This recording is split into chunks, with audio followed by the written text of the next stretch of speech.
Awesome. All right. I wanted to kind of, first of all, my name's Marianne. I am the new coach here. Been here for a little while and super excited about doing my first presentation. So I hope you all enjoy this. I wanted to kind of piggyback on Joel's presentation from last month. Last month, if you were here and you were attended, you did the live, he did motivation. So I wanted to kind of piggyback on that and well, I went backwards and talk a little bit more about effort and getting when you have motivation. Okay, great, that's awesome, and now what do you do with it? And so the T.O.C of effort, the theory of commitment, and I want to relate that to specifically for us, fitness, nutrition, and overall well-being. So one of my favorite quotes: the results you achieve will be in direct proportion to the effort you apply. It's kind of a no-brainer. Everybody knows that, right? So as we dig in a little bit more into what is the theory of commitment and then how to specifically relate it to fitness and nutrition and what we're trying to do, it's a model that highlights the significance of effort in achieving success. So Dwayne Johnson, The Rock, everybody knows who this is, right? One of his quotes: I've learned over the years that when it comes to success, consistency is key. Consistent hard work that we may not like doing today, but for a payoff we'll love tomorrow. Earn it, enjoy it. And that is really the epitome of what it means to make an effort at something. Effort is required in everything, in our relationships, in our fitness, in our nutrition, in school, at work, right?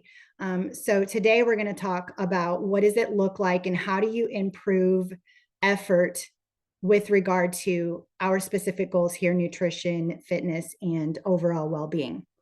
And the theory is that your behavior affects your attitude, that you'll gradually perceive your goals as attractive. You will want to do them even more the harder you work towards it. So that's what the theory is. Consistency is the key to that.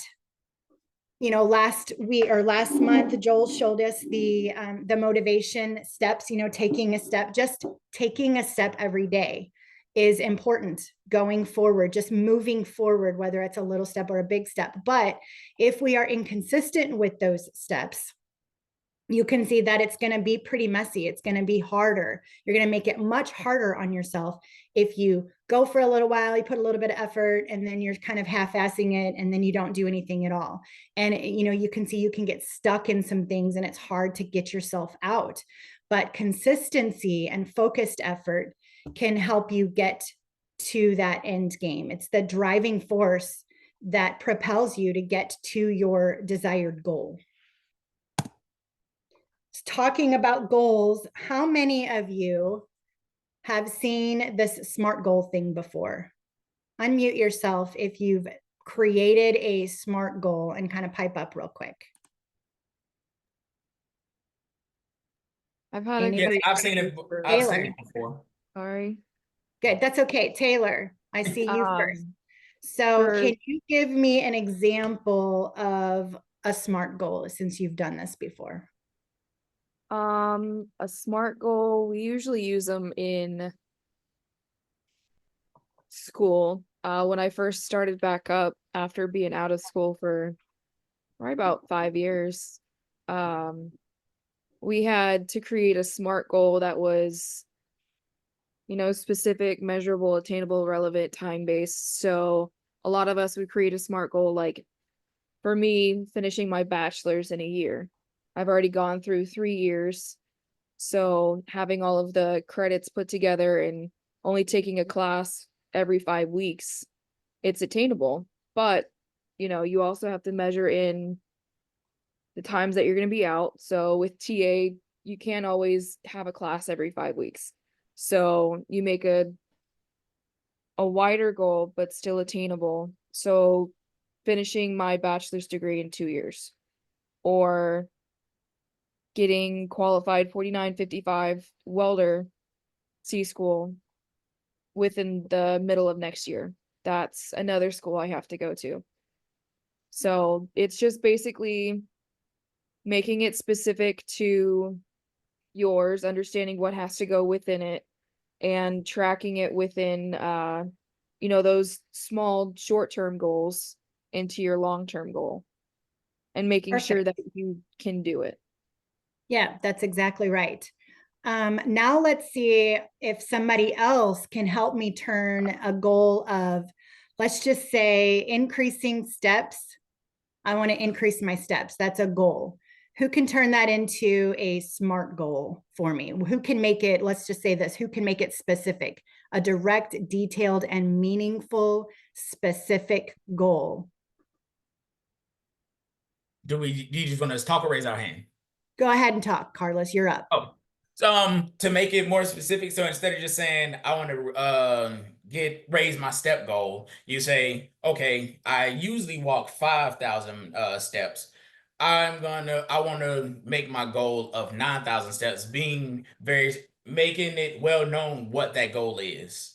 Perfect, Carlos. Okay, somebody else. How do I make that goal of increasing my steps measurable?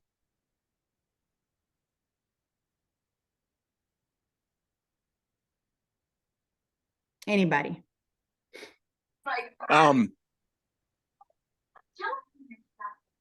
So I'm gonna give it a shot. Go ahead. I'm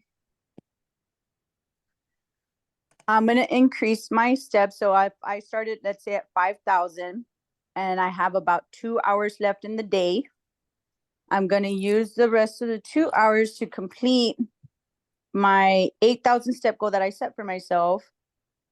And I'm gonna use the My Coach along with my smartwatch to keep track of my steps. That's perfect. Okay, cool. Yeah, so it's specific. I want to increase my steps by 2,000 steps each day. It's measurable. I'm going to use my tracker to measure that, my Fitbit, my Apple Watch, whatever that is. It's attainable. 2,000 steps is usually attainable for most people. Some of you are going to have a bigger goal, right? Or less than that, perhaps, if you have some sort of injury going on. Is it relevant? Is increasing your steps, is that relevant? Does that move you closer to your why, closer to your goal? Okay. Does it align with the vision of being healthier and improving your well-being? And then time-based. How soon are you going to achieve that goal? I want to increase my steps by 2,000 by the end of October. And I want to increase it 2,000 steps each day by the end of October. That would be a way of creating a SMART goal. And you can use this method of setting goals and creating goals for yourself for anything. That could be your workouts, it could be your nutrition, it could be meal planning. I'm going to improve, I'm on a meal prep. Okay, what does that mean? I'm going to meal prep one meal every day of the week for the entire month. Okay, so you just need to make it really, really measurable and specific, and that'll help you move towards those goals. All right, the role of effort in fitness. So we all know that effort directly impacts your physical performance. You can't go to the gym and just stand around and get, make things happen. You have to actually put some effort in to do something, right? So it's a direct correlation to how you improve your strength, endurance, and your muscle growth. Consistency, intensity, and mental focus, those are all those key factors to maximizing your effort in the gym or at home or wherever it is that you're doing your workouts. Tips to increase effort in your fitness: set clear goals. We just talked about SMART goals. Setting those specific and measurable goals are going to help you improve your effort. Tracking your progress. We all have the My Coach app at this point. So you should be doing your workouts in there, or at least having a journal. I like paper. I'm old school. I like to write things down. So I actually have a notebook.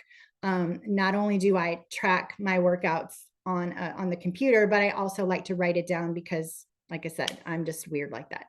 Accountability. I use my coach for accountability. I have friends that I work out with.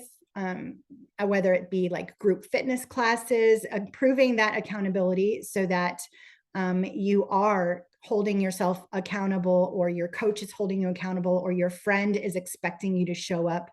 That accountability partner is key. Varying your exercise routine, keeping things fresh and new. Sometimes maybe you're doing a group fitness class. Sometimes you're just walking. Sometimes you're doing Pilates, or you're just doing a stretching routine. Vary it up to keep it fresh and new and it doesn't get boring. And then increase your effort. That'll help increase your effort across, because it's not the same old, right? Keep that interesting. And then mind muscle connection. And what I really like about the My Coach app is when we're doing our workouts in there, a lot of times the videos are included. And many of those videos, not all, if it's a YouTube video, you're not going to see this, but in a lot of the videos, when you're looking at them, the video itself shows which muscles are actually being worked in that specific movement. So the really cool thing about that is if you watch that video and you look at the muscles that are being worked, and then when you go to do the movement, if you actually think about, like you mentally visualize and think about the muscles that you're supposed to be working on your body, because that's what it says on the little video thingy, that can help you improve engagement and actually do the workout or the movement better and increase your effort in that way. All right. Improving effort in nutrition. We all know this is the single most important part of all of this. If you don't have your nutrition squared away, the rest of it can be really, really difficult, right? So effort and planning and consistency for that healthy diet. Meal prepping is key, but it's not the end all be all. You don't have to meal prep to have good effort with your nutrition, but you do have to plan. You have to put in some effort in your actual plan, because you have to know what's coming up. If it's all just random and haphazard, you're going to make some poor choices. So being disciplined in planning and practicing your food selection throughout, whether that's meal prepping or just thinking ahead of time, okay, this is where I'm going to eat, or what I'm going to eat, or how I'm going to get my food, or when I'm going to go to the grocery store. Like having that well thought out plan can help improve your effort in having a better nutrition plan. Some of those increased efforts: meal prep, dedicating a time each day, dedicating a time at the beginning of the week, whatever that is for you, in the morning before you go to work, at lunchtime, if you have time in between, whatever that is. Meal prepping, tracking your intake. We're all using macros first at this point, so that's a fantastic way to track your intake. Being able to actually see what you're putting into your body written down, that is a huge plus. So if you aren't being consistent with your logging and your nutrition tracking, I urge you to really try to make a better effort at this, tracking your intake. And you can work with your coach if you're struggling with measuring and weighing and tracking consistently. Definitely make a better effort there, because that's huge. Developing a routine, that's what this program is all about. We're all here to develop a routine, to do the things routinely every single day, so that we can create a new lifestyle for ourselves. A lot of this, it just happened because, everybody kind of fell off. I heard Jasmine say it earlier. I just kind of fell off the wagon, kind of a thing, that happens. Developing a routine can help bring you back and get you consistently making better choices and putting in a better effort. And then mindful eating. We've all heard the trick of not eating while you're watching TV, distracted, like you can sometimes overeat. Now, if you're meal prepping and you're planning ahead of time, hopefully you don't have more on your plate than you should be eating, and it shouldn't matter what you're doing. But a lot of times that's not what happens. You just keep eating because you're distracted watching TV or whatever. And so you can make better choices and put in a better effort on your nutrition by mindful eating, actually paying attention to those labels, actually measuring and weighing, are all ways for mindful eating to increase effort in your nutrition.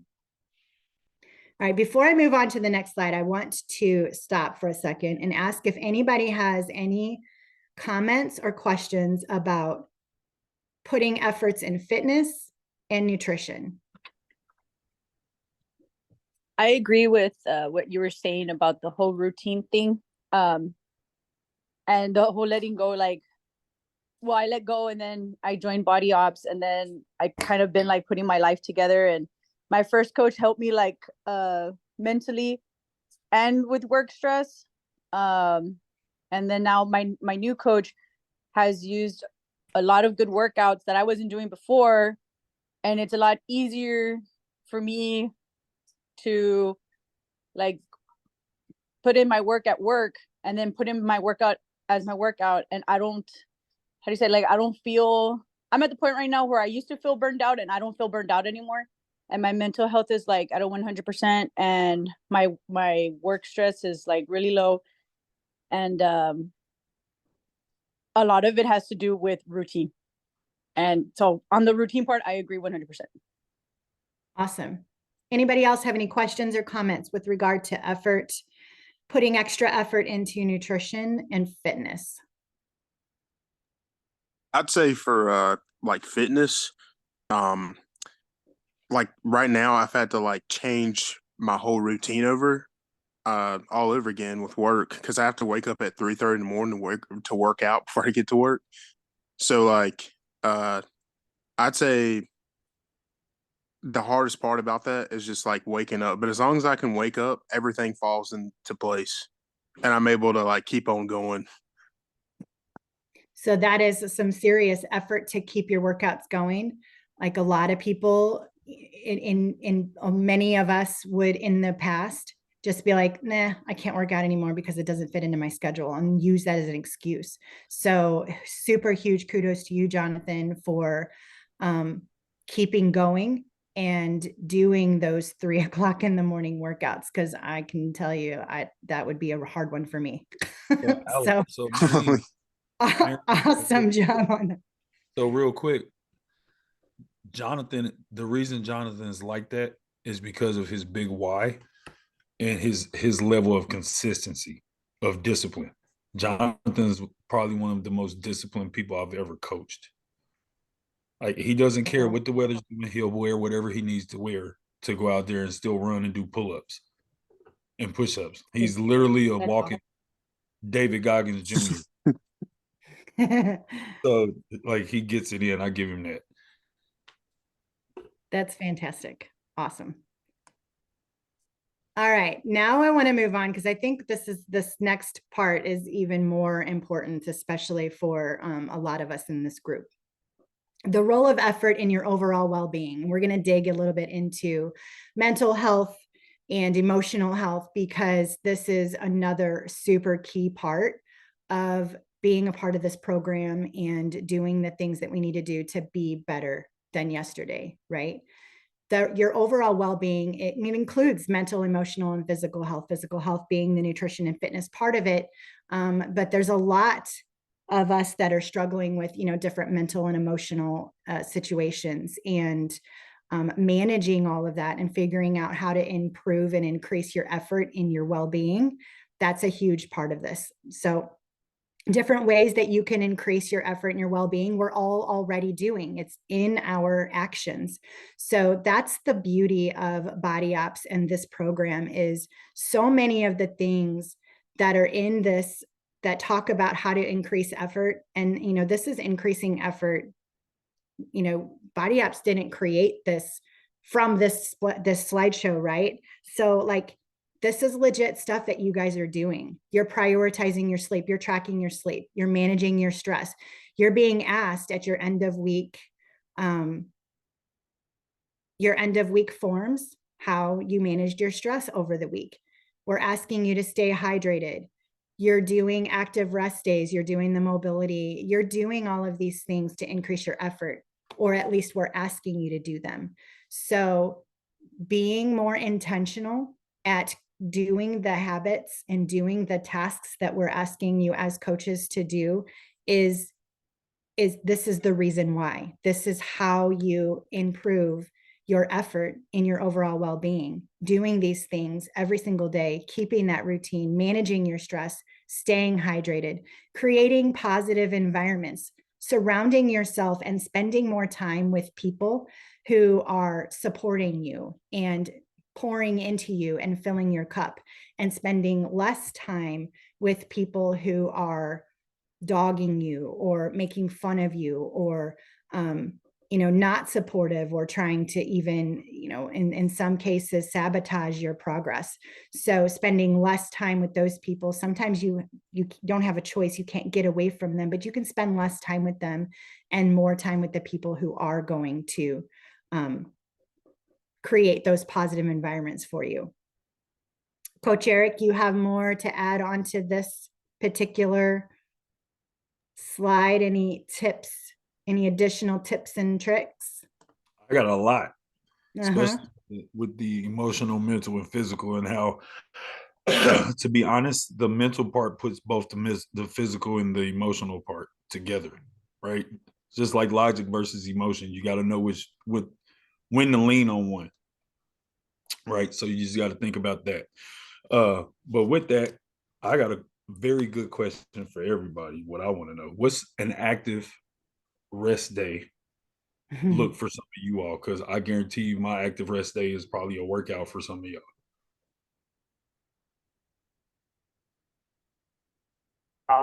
I would say for me, like my active rest day would consist of like, I'll lower my miles I run a little bit lower. And sometimes if I have even more time available, I'll just walk like what I would normally run.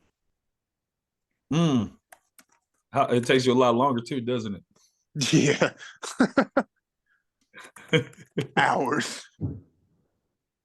But what else does that do for you? I'd say I can feel my muscles relaxing. Mentally, I'm really like chilled out and I'm actually enjoying it. That's Make your life more peaceful, right? A whole lot more peaceful. There you go. Which is why you don't want to get rid of it, which is why you don't want to miss doing it. Right? I mean, yeah, Yes, the indeed, coach. meditation, the gratitude that we have, in our action lists, like ending the day with something positive, even if it was a shit day, where we're thinking about gratitude, something positive to end the day with, whether it's something big or something small. That's huge, just to kind of set your mind right before you end the day. And meditation in there, many of you have meditation in your action lists each day. Who is currently doing meditation in their like all the thumbs up, right? Everybody hopefully is doing meditation. Cool. If you're not, and you don't have it in your action list, I urge you to ask your coach to put it in your program, because I didn't believe in it at first. I was like, oh, that's all hocus pocus. I'm going to sit there and do crazy meditation. But what I found as a super high stress mom, and, all working tons of hours, I didn't know how to even be quiet. I didn't know how to settle myself. I didn't know how to just sit and be silent.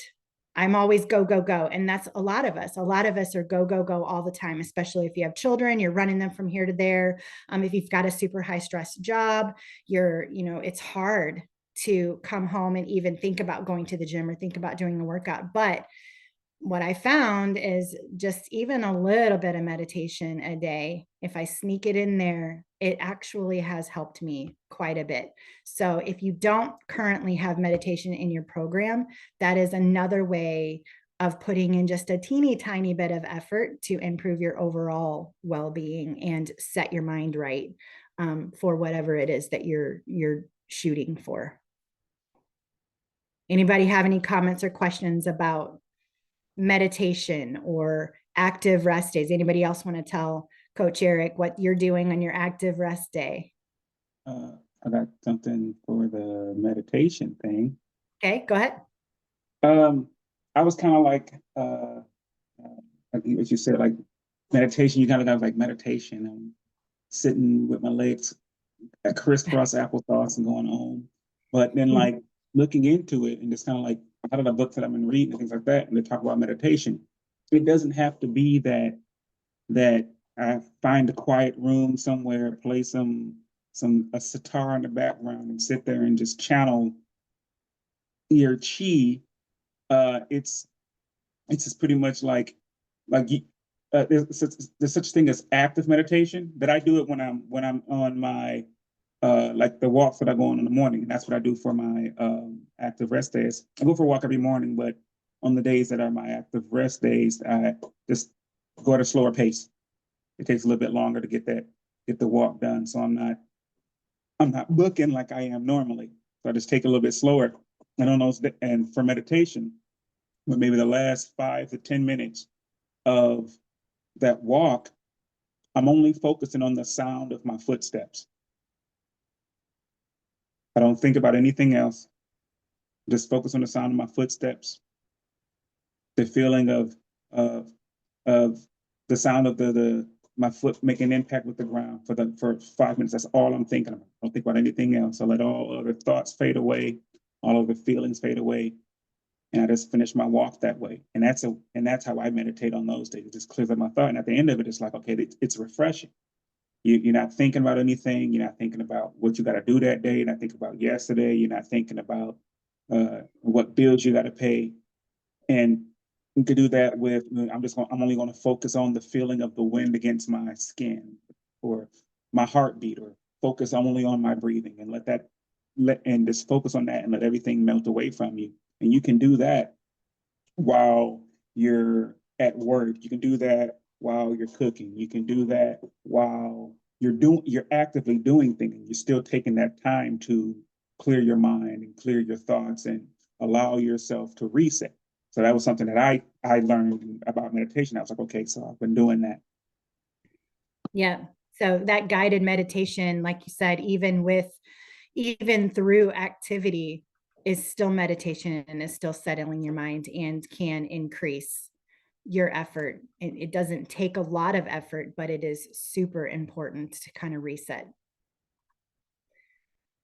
So just to kind of think about taking that time to reflect, whether it's your meditation time to reflect and thinking about, okay, really taking some self-reflection time, thinking about, okay, what are those obstacles that I hit throughout the week? You have to kind of look and say, okay, what are some of the barriers that are there for me? And then, okay, how can I improve that for next time? How can I address that for this upcoming week? And again, in our end of week form, a lot of times the question is, what was your challenging thing? And then what do you want to focus on? And so that is your reflection time. That's, where were my obstacles and how do I make that easier for next time? Sometimes it might be that your goal is too big, and you need to break it down a little bit smaller. Hey, We all Marianne, set yeah. real quick, excuse me. Read the chat a little bit. You'll like what you read when you get a chance. I see. I was trying to, I would get like super distracted if I had that going. So, putting kids down. Oh, I'm a trucker. I'm a trucker. I've never meditated. I found it's like a 8-minute while you're driving meditation. No, you're not going to fall asleep while you're driving, but because I'm a person who I have to do, like, I don't want to just sit and do nothing. That's really, really hard for me.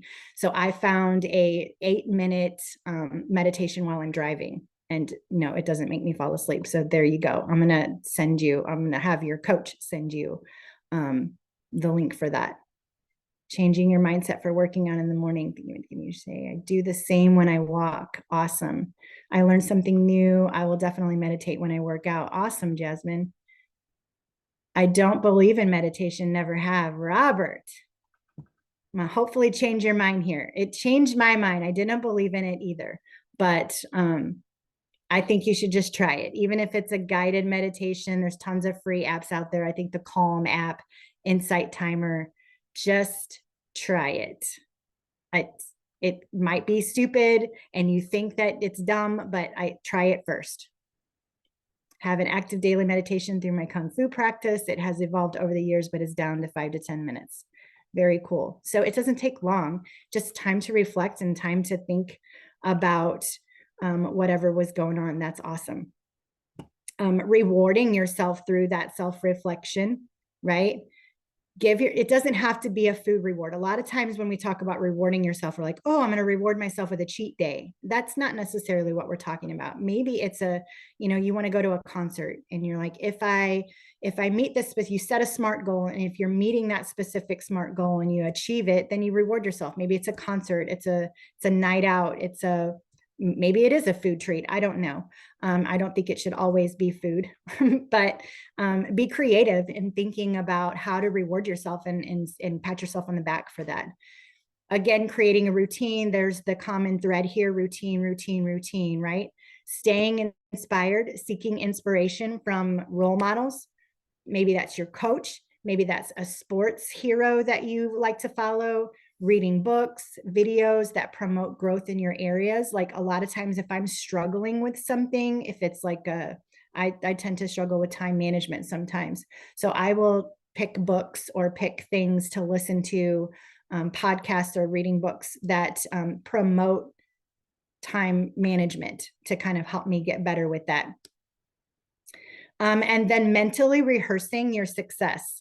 I know this is another one of those like hokey meditation things, like mentally visualizing doing well. Like think about if your goal is to do a 5K, like regularly visualize yourself crossing the finish line of a 5K.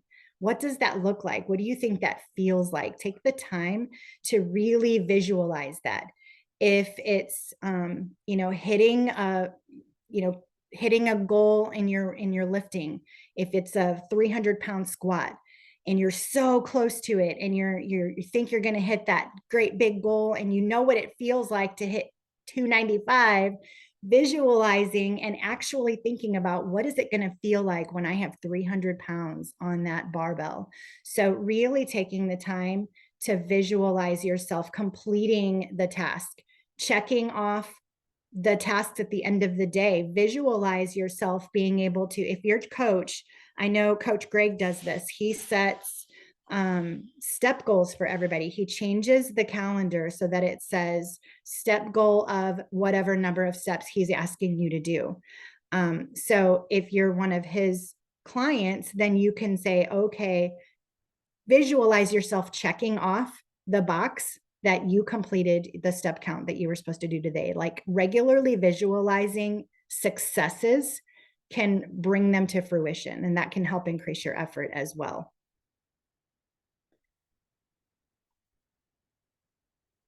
Balancing things, we want to balance it all. You can't overly focus on one thing versus another. Focusing only on fitness and ignoring nutrition, obviously that's not going to work. You're going to get burnout on something. Focusing only on nutrition, that can work for a while, because nutrition is the most important thing, but eventually you're going to need to address some of the problems with your mental health and for your physical activity. All of it is important. We know that it's a whole holistic thing here, and it needs to be balanced. Overloading it in one way or another can give you that burnout, right? We don't want to get burnout on our workouts. We don't want to get burnout on really getting overly consumed with nutrition tracking and measuring. Like it has to all be a good balance. Just a summary before we get into like more questions and being able to kind of open things up a little bit. Reviewing your strategies, setting those SMART goals, progressive overload for your workouts. That's gradually increasing your intensity, duration, and frequency to challenge your body, avoiding those plateaus. That can also be progressively overloaded in your nutrition plan, right? And your coach can help you understand that if you don't know what I mean by that. incorporating that variety, building that support system, and of course, tracking. That's what we're doing here. We're tracking the workouts and everything. Consistency and balance, preventing that burnout, avoiding the extremes, the nevers and the always, right? That's important. We want to be consistent with the little steps, taking little steps forward each and every day, consistently taking those steps so that we're not getting those great big huge pitfalls and getting stuck and really struggling to get out of the hole, right? So you have the power to make this change. You already committed to this program. You can recommit to yourself today. Recommit to doing all of the actions on our program. Recommit to planning and meal prepping or whatever it is that you're struggling with, because we all know that progress takes time. But consistently moving forward and taking those steps forward, that's how you're going to improve your effort and meet your goals. So, and to kind of play into this is really tough and things are hard, and how do I go about it, and how do I improve effort when I'm tired and when I'm not feeling great? Our book of the month is Embrace the Suck. Who has read or listened to this book? Oh, going too fast. Anybody read Embrace the Suck by Brent Gleason? No, but that's a saying we used to use in the Marine Corps, so I've heard it plenty of times. What's that? Yeah, I've definitely heard it before. Heard it before? Yeah, that's So a phrase we use in the Marine Corps a lot.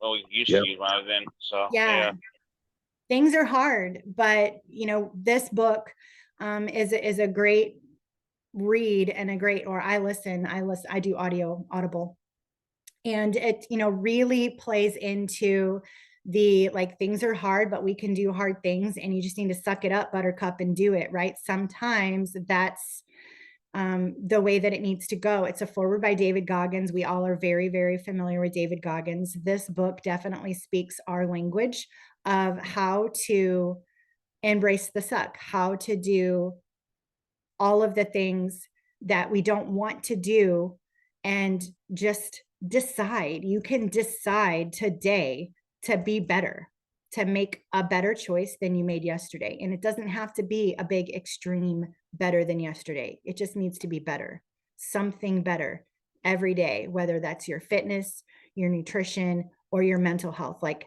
taking action and doing something, even though it's hard and it might suck, embracing it and moving forward. And the more you can do that, the more often you can do that, you can practice those reps of doing hard things, the better you're going to be, and the quicker you're going to get to your goals. All right. And sticking with effort, if you saw it, I accidentally peeked it earlier. Our client of the month is Mr. Liam Davenport. If it'll move, there it goes.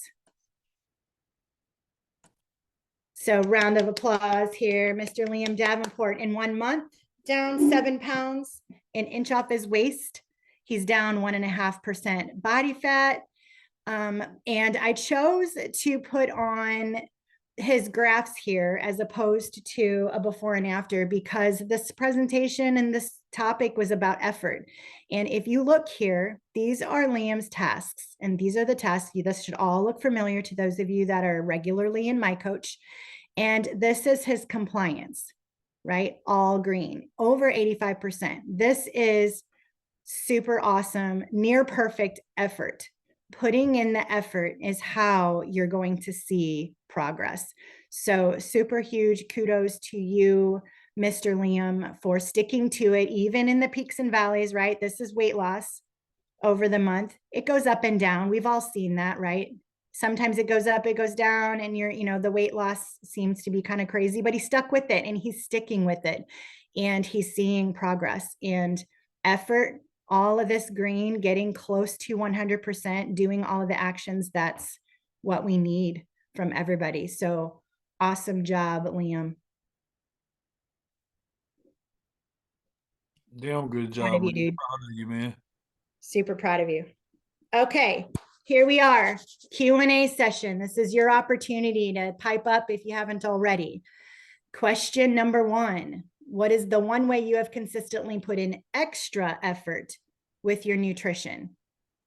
Give us a win. So I'm not a big eater. That's one of the main problems with my workout by my coach, and I've been over it. And what I have been doing for extra effort is at night, I would overpack my lunchbox with a couple of snacks to keep me going through the day, because I don't eat breakfast, but I'm getting on that.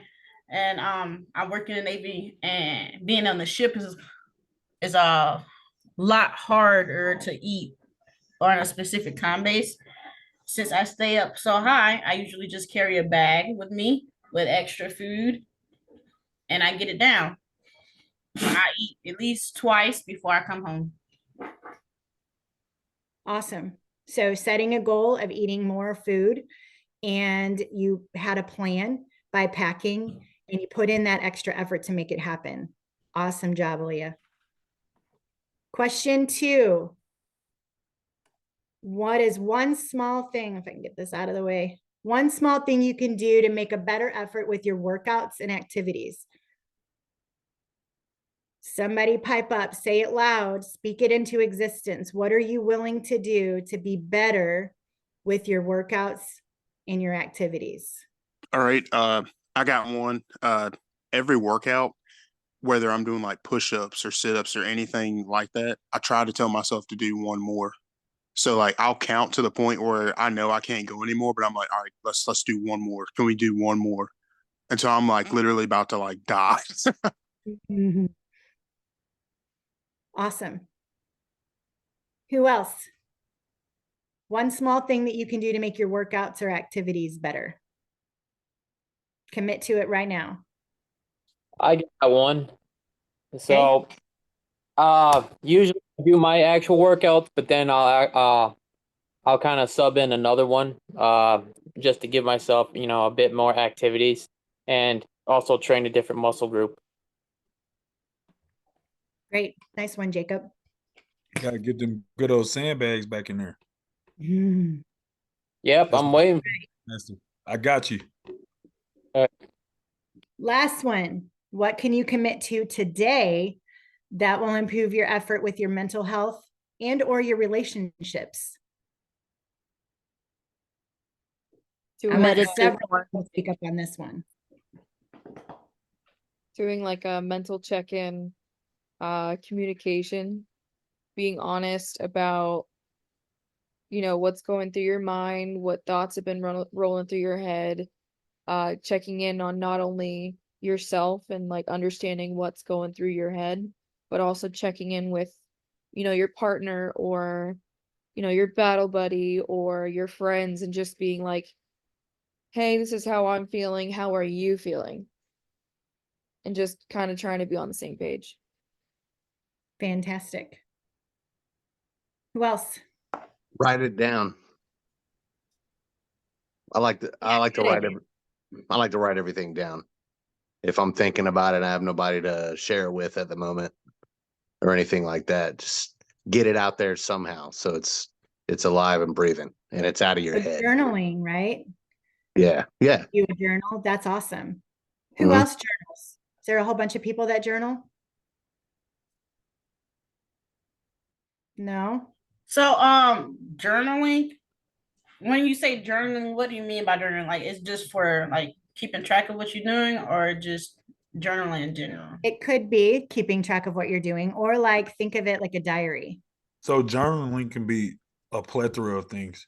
Yeah. It's basically where you put thoughts for the day or thoughts of the moment on paper. Some people draw, some people like what I'll do. So I'll give away one of my secrets. One of my stress relievers, right? I went to performing arts high school. So I sang 3 octaves, played 5 instruments, wrote poetry, right? So one of the things I did, and I was an athlete, one of the things I would do when I would get upset is write a poem about it. After I got it all out on the paper on the poem, right? Sometimes it wasn't a poem, sometimes it was just a blob of emotions and thoughts, right? I'd read it until I calmed down, and then I'd rip it up and throw it away. That was a Okay. strong medicine for me. So that is what I do. I am a performing artist in the Navy. I write poetry. Been writing for a couple of years, and that is one of my meditations or stress relievers. Like my rest days, I put pen to paper. I recently got an award on. I just came from deployment about a month ago, and I got an award for my short term poetries. There it is. Good job. Thank you. Do we consider the thoughts I actually want to say in my draft email as journaling, hypothetically, asking for a friend? That's a comment. I would say yes. If you're typing it out, but you're not actually sending it, you're getting it out of there. Yes. That's funny. Anybody else? What can you commit to today that will improve your effort with your mental health? Who said they don't meditate? Who was that? It was Robert. It was Robert. Yeah. Robert, do you think you can commit to trying it? I don't know. It sounds like yoga to me. I don't do No, yoga it's not yoga, not yogi. You don't have to stretch or do any kind of crazy stuff. You can just lay there and meditate. I urge you to try it, sir. All right, that is what I have for you all. We'll open it up here for whatever else everybody wants to chat about. We can keep going with questions and comments. First of all, good job, Marianne. Very good job. We appreciate you. Yeah, that was awesome. Yeah, I got one thing to say. I saw it pop up in the chat.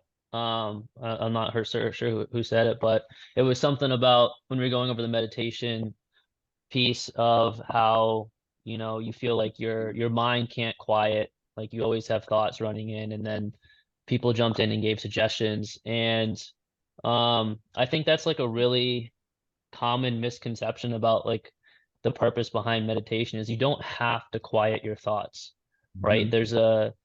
And Eric's probably more familiar with it than I am, but acceptance and commitment therapy is a psychological principle that like Stephen Hayes came up with, and his whole concept encourages us to just change the way that we relate to thoughts, and rather than trying to control them, suppress them, or eliminate them, realizing that one, your thoughts are not your reality, right?